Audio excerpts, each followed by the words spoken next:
You searched how to buy shares of US Physical Therapy, Inc. US Physical Therapy operates outpatient physical therapy clinics across the United States and focuses on rehabilitation services. It is listed on NASDAQ under the ticker USPH, and this content is educational only, not financial advice. To buy shares, you need a brokerage account, and we will use eToro as an example to show the process. After registering, you will need to verify your account, typically with an identity document, and add funds before you can place a trade. Use the platform search bar and type the ticker USPH, then select the US Physical Therapy, Inc. listing to locate the correct stock. Make sure the company name and market match the listing before proceeding.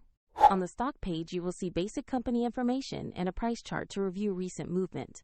Confirm the company name, NASDAQ listing, and ticker to ensure this is the correct asset. To invest, click the Trade or Buy button, enter the amount you want to invest, then carefully review the order details before confirming. If the market is closed, the order may be queued for the next session, and if you do not have sufficient funds, the platform will ask you to add money before it confirms the trade.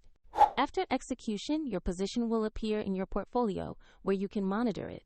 For convenience, the link to the example broker is in the description if you want to follow the same steps.